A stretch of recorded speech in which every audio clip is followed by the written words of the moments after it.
고속도로 휴게소는 어쨌든 감사도 깔끔하게 잘하고 해가지고 좀 개선될 여지가 많이 생긴 거죠? 이 구조적인 그 계약 관계를 확실하게 파악하고 있기 때문에 확실하게 개선될 거라고 생각하고 있습니다. 네.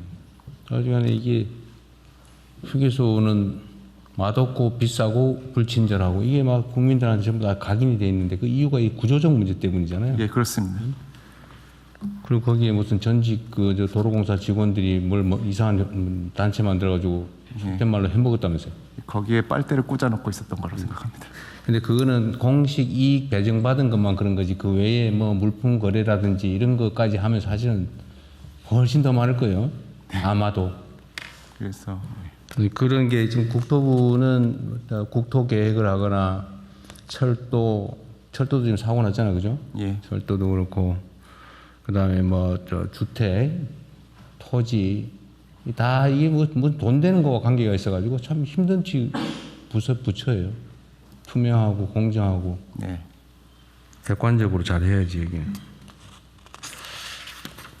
그리고 지금 어쨌든 지금까지 수도권 중심으로 이제 주택 가격 폭등할 뻔한 거를 잘 적절히 관리해 온 것도 크게 잘한 일이죠. 국토부의 성과 중에 하나입니다.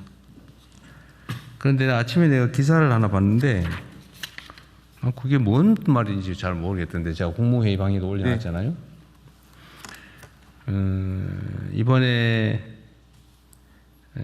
보다 내가 참 기가 차서 그냥 보다 중간에 말아버렸는데 이번에 비거주 1주택 소유자들도 집을 팔 수 있는 기회를 주자. 네. 그리고 우리가 발표하는 시점으로부터 2년을 넘지 않은 범위 내에서는 2년 동안은 입주를 좀 늦게 해도 된다. 그렇습니다. 이래놨더니 그게 세입자들의 계약갱신 청구권을 침해한 거다. 뭐 이런 식으로 써놨던데 그게 말이 되는 소리예요? 전혀 사실이 아니기 때문에 예, 임대차보호법상 아니 그건 당연히 세입자의 권리고 2년 지나도록 아직 기간이 갱신을 하게 되면 세입자 살 사람이 못 사겠지. 예, 그렇습니다. 세입자 동의를 안 하면. 동의를 해야 줄일 수가 있는 거지. 세입자의 갱신 청구권은 그대로 유지되는 거잖아요. 네, 그렇습니다. 법에 의해서 그런데 보장된 무슨 기사를 그렇게 가짜로 조작질을 했었습니까? 그래서 오전에 그 보도 해명 자료를 배포를 했고요. 그리고 또 언론중재위에 지금 네. 그런 건 엄정하게 대응하세요. 가짜뉴스라고 의도를 가지고 일부러 내가 보기엔 내용을 써놓은 걸 보니까 알면서 일부러 그렇게 쓴 거예요. 몰라서 무식해서 그래 쓴 게 아니고 알면서도 왜곡을 해가지고 2년 안에 다 쫓겨나야 된다 세입자가 이따위로 써놨잖아요. 네, 그렇습니다. 어떻게 기사들을 그런 식으로 써서 국정을 폄훼를 합니까? 왜 그러는가 모르겠어. 부동산 투기하는 집단인가.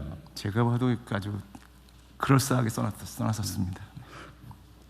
조금만 자세히 보면 전혀 안 그럴싸해요. 네, 명백한 조작 왜곡이라서.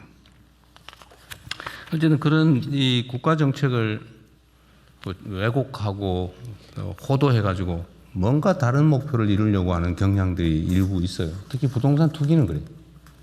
부동산과 관계된 데는 너무나 광범위하게 부동산 투기의 이해관계를 가진 집단이 많아가지고 거기 매달리는 집단이 많은 것 같습니다. 그러니까 중심을 잘 잡고. 며칠 전에도 그 매물이 나왔는데 그거를 중국인들이 다 금매를 다 들어갔다는 그런 매체인가 샀다고 하는 것도 그것도 거짓말이었다면서요. 완전 거짓말입니다. 그 왜 그런 식의 거짓말 기사를 쓴 거예요, 도대체? 통계 자료를 자세히 보면 다 나오잖아요. 이게 외국인 총거래량이라면서요. 예, 그렇습니다. 그 중국 혐오증 뭐 이런 거 유발하려고 일부러 그러는 거죠. 근데 그런 건 어떻게 그 법무부에서 보면 그건 처벌 대상 아닙니까? 명백하게 가짜 뉴스 쓰는 거? 처벌 조항 없나요? 네, 그 점에 대해서 뭐 사실관계가 그러니까 좀 기존에는 명예훼손과 뭐 모욕 등 기존 형법으로 처벌을 해 왔었는데요. 가짜 뉴스 대응 관련해서는 그것을 처벌하기 위한 정보통신망법상 처벌하기 위한 법안이 작년 가을에 국회에서 통과된 것으로. 그건 이제 배상에 관한 거고 형사처벌은 그 전기통신사업법인가 뭐 거기에 그 가짜 뉴스, 가짜 정보를 흘려가지고 공공의 질서에 뭐 피해를 입히거나 이러면 처벌하게.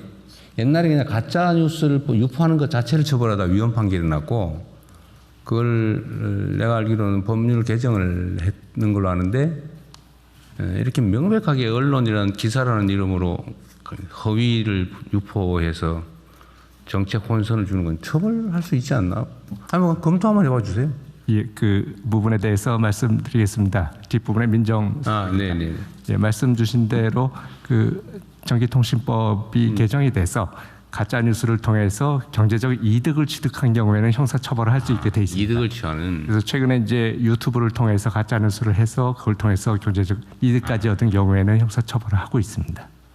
그 약간 점잖아 보이는 그 지면 기사, 인터넷 기사를 쓰는 것 자체는 처벌하기 어렵겠네요. 그 그렇습니다. 그게 영리를 얻을 경우에 한해서 이제 처벌하게 돼 있고, 그 외에 이제 구체적으로 명예훼손이나 모욕이 있을 때는 형법으로 처벌하고 있습니다.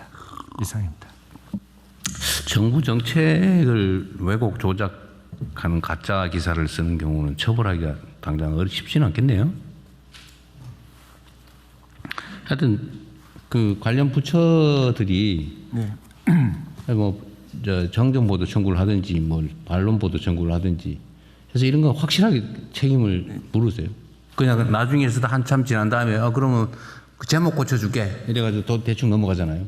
그 저희 직원들이 아주 굉장히 어렵게 만든 정책을 한순간에 망가뜨리는 거기 그러니까요. 때문에 적극적으로 대응해야 된다고 생각하고 있습니다. 그것도 얼마나 고민해서 만든. 그리고 그런 것도 있어요. 그 기사 중에 맨날 막 바뀐다. 뭘 바뀌기는 똑같은 거죠. 예를 들면 이 발표하는 시점으로부터 2년을 허용해 준 거잖아요. 네, 맞습니다. 저번에 다주택자는 그때로부터 예. 하니까 3개월 편차가 생겼나 본데 그거 똑같은 기준으로 한 거잖아요. 그 부분도 해명 같이 했습니다. 네. 하여튼 다른 부처들도 마찬가지로 이런 거 그냥 넘어가지 마세요.